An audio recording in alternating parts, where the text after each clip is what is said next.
Hello, guys. Welcome to the first edition of Tech the Unscripted. And my name is Solomon Keshimayatiti. I know you'll be wondering why the seat is empty, but I will do you justice by letting in our guest today to come on seat and introduce himself properly for you guys. Come on in, man. Man, It's a pleasure, sir. how do you do, man? Fine, sir. Thank you for bringing me here, sir. All right, so I know you're expecting a lot of conversation, but I would not say because everything we're going to be discussing here is strictly tech for educational purposes as well as enlightening people out there. I'll allow my guest to introduce himself. All right. My name is Aundudo Nelson Okan, popularly known as CyberChef. So I'm curious, what you are known as is CyberChef. CyberChef, yes, sir. So who is CyberChef? Well, CyberChef is not just me, it's anybody that stands for the truth, protecting the digital systems and making sure that we all are safe on the internet in the advance of digital security. So, promoting digital security, you're a CyberChef. It can be anyone. So is CyberChef your brand name or every other person also answers CyberChef? Okay, CyberChef is a brand name, but you must have come through the brand or through one of my classes to be a certified CyberChef. So you're cooking things. Yes, we're cooking. in a We are cyber cooking way. things here. All right. So, in a layman understanding, what he's trying to say is CyberChef is a cybersecurity specialist or cybersecurity expert. Yes. Right. So, while growing up, I used to watch animated movies, sci-fi movies, and the rest. And I used to observe most of the cybersecurity guys wear masks, but I'm not seeing you with the masks. Well, thank God you said movies. Yeah. So, what is the whole thing behind cybersecurity guys putting on masks? All right. So first of all, the mask comes with a level of anonymity. Now, in cybersecurity, anonymity is very important. So if people know what you can do as a cybersecurity specialist, and you're not really you're not really anonymous, a lot of people could come for you to do some kind of wrong thing. So they try to cover mask, and most times, those of the guys that cover masks are black hat hackers. So they are the ones that go around doing bad things. They commit crimes and well, I'm not committing a crime. Okay, so before we go into the various type of cybersecurity, I would just love you to talk to our audience. What is cybersecurity, and how can one stay safe using or through cybersecurity? All right. So in my class this morning, the simple definition I gave of cybersecurity was securing the digital space. So the digital space could be anything, but as far as there's a motherboard and there's electricity running through that motherboard, it needs to be protected. So Because long as it has internet connectivity. internet connectivity and there's electricity running through a motherboard, even your wristwatch is a digital device. Oh wow! It can be hacked and manipulated. I just noticed I do not have a wristwatch. All right. So it could be hacked, manipulated to even be a monitoring piece on you to monitor your location.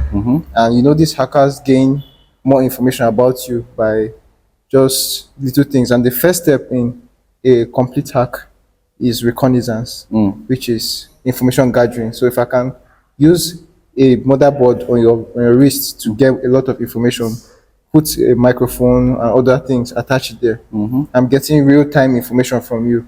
So I'm gathering information, man. You're very vulnerable to. Oh, I see. Yeah, so anything that has a keyboard, a motherboard, and electricity running through can be used to hack. So you have to be careful.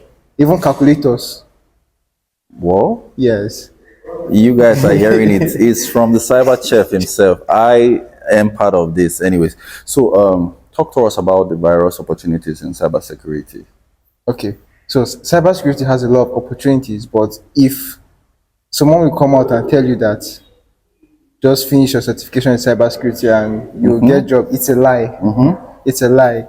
You could have all the necessary certifications for 5 years and you don't have a job in cybersecurity. Oh. Yes.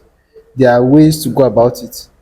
And one, I can't just employ you because you have a certification in my company and give you access to all my data. Then so that you will manipulate my data. I don't know who you are. So jobs in cybersecurity are employed, are given based on trust. So you must learn the skill called networking, not just computer networking, social networking. So that's one skill a lot of cybersecurity people have. Yes, And yes. opportunities in cybersecurity, we have high paying jobs, 7 figures, yes, Oh, the wow. yakpa. And now currently, even if we train 10 million youths from Nigeria every year, cybersecurity, they can still not fill up the job demand. In cyberspace. Yes, in the Oh, cyberspace, there's a lot of demand for wow. cybersecurity professionals worldwide. So I'm curious, right? I know in the medical, I'm not a medical practitioner anyway, but I know in the medical space, a lot of people call themselves doctors, but they have area of specialty. Yes. So is cybersecurity generic for just cybersecurity and I can do everything in the cyberspace, or there are certain area of specialty in the cybersecurity sector? Okay, we have areas of specialty in the cybersecurity sector. For me, I'm a digital forensic expert, doubling as a tutor. I don't even know what that is. Okay, digital forensics is just tracking to find information about a crime scene. Oh, So it's more of digital forensics and incident response. So it's investigations, has to do more of investigation, investigating the digital devices affected in the crime scene. Amazing. So what Yes. are there other area of specialty? You have other areas of specialty like penetration testing, SOC analysis, then governance, risk and compliance, data protection. Those are other still under cybersecurity. There's a lot more: network security, cloud security engineer. I even saw someone dev opsec. Yeah, yeah. Yeah, so there are lots. Man, this guy is loaded. This guy is loaded, man. It seems I need to come pay him to learn from one of his classes. So, talk to us about your background. How did you end up going into the cybersecurity world? What inspired you to want to be a cybersecurity specialist? Did you have a formal education in cybersecurity, or you just had a certification course in cybersecurity, or what inspired you, and then we can go from there. Okay, growing up as a child, I always loved the computers. So I've been around the computer since primary school. So I had tech skills in data science, graphic design while I was still in primary school. I had awards best in computer, but in as much as I could do all those, I still didn't really enjoy it because I now discovered that I was more like someone that likes breaking things. I don't like building. I like breaking. I like you don't like building, you like breaking. breaking. Don't break your father's house. Don't break your father's property. It's easy for me to dismantle anything, but coupling it back is always difficult. So now checked around what could I do. Then I was now on my own planning to do computer engineering, then switch to cybersecurity or something relating to hacking. Oh, okay. That's what I wanted to do. But along the line, discovered universities that have cybersecurity from first degree, and I went into cybersecurity for my first degree. So basically, I'm done with school Okay. for a while now. I have a BS in cybersecurity. I'm enrolling for a master's degree in cybersecurity currently. So doing more certifications too in cybersecurity. I don't want to mention the certifications before. Yeah, for public. But I have a lot of certifications in cybersecurity too. Then cybersecurity has just been my lifestyle. Yeah. All right. So I know we are currently in an age and time when a lot of cyber crimes are committed, right? Yes. I know you spoke about a lot of opportunities in the cybersecurity, but let's look at it from the protection aspect, staying safe. Yes. What are those common cyber crimes one would see on a day-to-day activity, and how can they be able to manage such situation when they found themselves in an environment where such crimes are committed? All right. So I'll be picking the ones I get reports about on a day basis, the cases I handle. So first one, the one of hacking social media accounts. Someone hacked my account. I get tired of those messages every day. But when you look at it now, the simple mistake they all make is falling for a social engineering trick, which is either they call you or they have a conversation with you, just trick you into sending them an OTP. Oh, all those people that will call you that I'm from bank XYZ Exactly. bank. There is So now that's coming from the social engineering aspect. They call you and manipulate your brain. Yes, you can be a hacker without even touching the computer. So now social engineering is a hack. It's just manipulate you've been able to hack the victim's brain Oh, to now give you information. vital information. Yeah, so now OTP is not meant to be shared to anybody. Anybody that calls you, send me an OTP, do this, it's a scammer. No company will allegedly call you, give me OTP, rather they will call you to tell you your OTP. So OTP is so only you coming guys to share you. it. Nobody is going to call you to request for your OTP from a legitimate sector, either the banking sector or the commercial sector. Alright, now moving further, anything that is too good to be true is a scam. As far as you didn't work for it, scam totally. You just will come up you're using Chrome, then you see you just won 10 million naira. Share to 5 friends. Yeah. That's a scam. First of all, clicking should I share to 5 friends, or clicking the link they put there to retrieve your whatever, your alleged 10 million naira. First of all, that link has given them more access to what you're even sharing. As well as your device, maybe your IP addresses and the Yes. rest. So now you're giving them access to your browser. There's a tool called BEEF, Browser Exploitation Framework. Yes, it's one of the most deadly tools in cybersecurity. It captures your browser, your web browser. For those of you that save your passwords on your web browser, Beef. What's the game? Browser Exploitation Framework. Okay. All right. So for those of you that save your passwords on your browser, by the time a beef you fall for the big beef link, the hook link of a beef, when you click that link, immediately the hacker or the threat actor has your passwords, everything that has been saved. Yes. Apart from that one, he has full access to your system. If he's a very fast hacker, he'll create an automatic backdoor on your system. So anytime you come online, he can do anything he wants to do with your system. Man, this is crazy. Yes. Then it gets crazier when you discover that even connecting to Wi-Fi can cause you harm.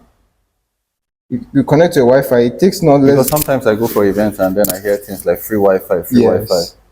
Now, personally, I planned the hack, but because I'm a good person, I didn't execute it. Okay. So I drew the map, and the easiest way to go about it to get to spread my maintenance and threats to people was to go to an event, a populated event. So I go a day before when they're setting up. The people setting up the events don't know me.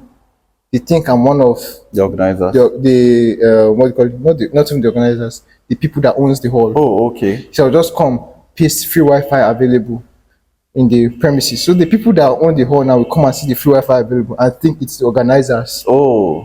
Do you understand? So you see, it's playing with their brains already. Then the day of the event, people attending the event now, free Wi-Fi available. Begin to scan. They begin to scan and check. So once you have connected to that, there's a tool called the Wi-Fi pineapple. Aside the Wi-Fi pineapple, even your normal Wi-Fi too can be dangerous. The Wi-Fi pineapple emulates a normal Wi-Fi. So when you connect, automatically it injects. But with the normal Wi-Fi, once you connect, we can monitor your keystrokes.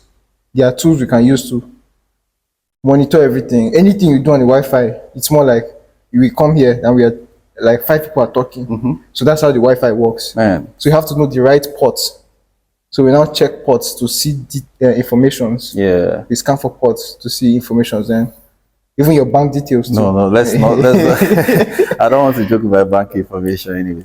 So I know there are a lot of people out there that would be asking questions and would be curious to join the cybersecurity sector. Yes. How do I get started if I want to be a cybersecurity specialist? What are those things I need to have on ground before I become proficient enough to say I'm a cybersecurity specialist?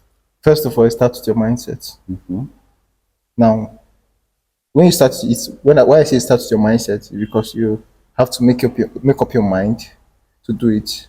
Yes, I'm a cybersecurity professional, but how do you become a professional? You now apply the basics of cybersecurity, like just these few security tips. You apply it to your life, your own person. Are you secure? So once you have gotten to secure yourself, you can now start taking courses to advance your own security. So you could either meet me for a class or you could go through the university route, just meet some credible tech organization, start learning, and also when you're learning, you make sure you have that personal, no matter even if you have someone teach you or a mentor, that personal research where you learn, you try new things. It's very important.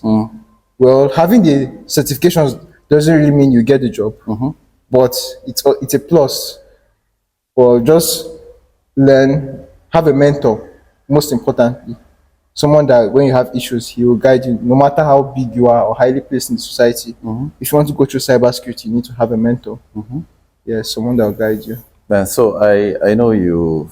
I know he's a young person. I know, and I know there are so many young people out there. What kind of advice would you give the younger generation out there so that they will be able to utilize the opportunities in cybersecurity as well as stay safe? I know where the whole digital footprint matters, the digital identity matters, but Yes. what would be your advice to the younger generation or to your younger self? All right. Anything you do can be traced or tracked. So, in as much as you come into cybersecurity, you see a lot of these tools. Don't mess with them. The right, if you mess the wrong person, the right organization will come for you.